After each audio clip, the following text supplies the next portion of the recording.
Good morning, students. So, in previous video, we have studied till delta and now landforms created by sea waves. First, sea caves. A sea cave is formed in the rock faces of the shore. एक sea cave shore किनारे के rock face की तरफ बनती है primarily by the wave action of the sea. sea के wave action की वजह से. The rocky face on the seashore are eroded over a period of time by crashing waves. जो सी शोर का रॉकी फेस होता है, जो चट्टान वाला भाग होता है, वो टूट जाते हैं एक टाइम पीरियड के साथ साथ वेव्स की क्रैशनेस से. सो देखिए, उसे कहते हैं हम सी केव्स. जैसे ये रही sea arches. A sea arch is a natural arch or a bridge carved out of the rocks by the process of erosion of wind and water. एक sea arch एक natural arch होता है या bridge होता है carved out of the rocks, जो rock से बनता है by the process of erosion by water and wind. Wind और वाटर के द्वारा जो इरोजन होता है उस प्रोसेस से वो बनता है. A sea cave can be converted into a sea arch. एक सी केव को हम सी आर्च में कन्वर्ट कर सकते हैं या वो कन्वर्ट हो सकती है over time due to increased erosion of the rocks के increased erosion के साथ साथ time के respect में. Stack. It is a geological landform comprising of a steep and often vertical column or columns of sea near a coast. ये एक geological landform होता है जो एक स्टीप मतलब बिल्कुल खड़ा हुआ और ऑफन वर्टिकल कॉलम या कॉलम ऑफ रॉक्स. एक वर्टिकल कॉलम या रॉक्स होते हैं बहुत सारे near in the sea near a coast के पास में समुद्र के अंदर. Stacks are formed when the part of main landform is eroded by the action of water crashing against rocks. Stacks तब बनते हैं जब जो मेन लैंडफॉर्म का पार्ट होता है वो इरोड हो जाता है, अलग हो जाता है by the action of water के एक्शन के द्वारा क्रैशिंग अगेंस्ट द रॉक्स, जो रॉक्स को क्रैश करता है. Sea cliff.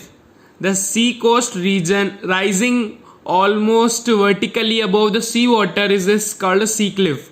एक जो सी कोस्ट होता है जब वो वर्टिकली राइज होता है वाटर के पास में तब उसे सी क्लिफ कहते हैं. ये रहा सी क्लिफ और ये रहा sea stack. Sea cliff and stack. Sea beaches तो आप सब जानते ही हैं. The extent of the sea shore which is flat and the waves leave behind sediments at these places in the form of fine sand is called beaches. The extent of the sea shore का extent which is flat, जो flat होता है, and the waves leave behind sediments, और जो waves के अंदर sediments होते हैं वो पीछे छोड़ जाती है, मतलब वहां पर छोड़ जाती है at the places, in places पर, in the form of fine sand की फॉर्म में. उसे क्या कहते हैं हम? Beach. Landform created by ice. So now glacier. A glacier is a huge mass of ice. Glacier होता है वो आइस का बहुत बड़ा टुकड़ा होता है या बहुत बड़ा वजन होता है, बहुत बड़ा पीस होता है, बहुत बड़ा भार होता है. Like a frozen river moving slowly. जैसे कोई जमी हुई बर्फ से रिवर है, वो बर्फ से जम गई है और वो धीरे धीरे बह रही है. ओवर ए लैंड सरफेस और डाउन ए वैली. एक लैंड सरफेस पे या वैली पर.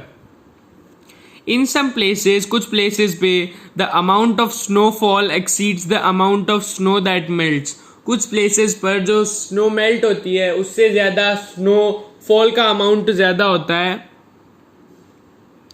This exceeds accumulated snow mass causes glaciers to form in the high mountain reaches. ये जो एक्सेस एक्यूमुलेटेड स्नो है, मतलब ये जो जरूरत से ज्यादा स्नो है, it causes glaciers to form in the high mountain reaches. ये हाई माउंटेन रीचेस पर ग्लेशियर्स को फॉर्म करती है. Some glaciers are nearly 200 metre thick. कुछ जो ग्लेशियर्स है वो लगभग 200 मीटर मोटे होते हैं, 200 मीटर थिक होते हैं.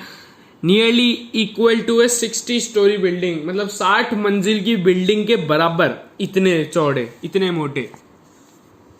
Now glacier मोराइन्स.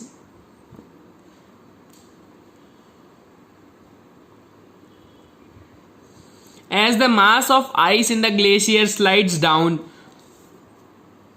जब आइस का मास ग्लेशियर में जब नीचे आ जाता है, डाउन हो जाता है, इट इरोड्स द सोइल, ये सोइल को अपने अंदर ले लेता है, and rock on the sides of the valley दो इट पास, और उसके उस वैली के आसपास से गुजरता है, जिस उस वैली के पास में रहता है जिसके पास से जहां से वो गुजरा है.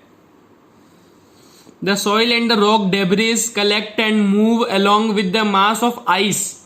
जो soil और rock debris होता है उसे वो कलेक्ट कर लेता है और आइस के मास के साथ चलता रहता है, and is called glacier moraine, और उसे ही ग्लेशियर मोराइन कहते हैं. A moraine thus is any glacially formed accumulation of unconsolidated glacial debris, that is soil and rock, which can occur in glaciated regions.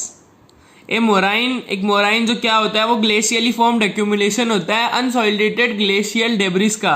मतलब जब ग्लेशियर के अंदर soil और रॉक मिल जाते हैं तब उसे ग्लेशियल मोराइन कहते हैं, which can occur in glacial regions. जैसे ये देखिए, इसे हम कहते हैं ग्लेशियल मोराइन.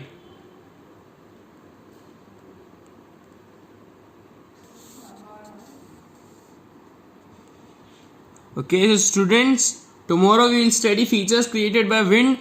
Thank you.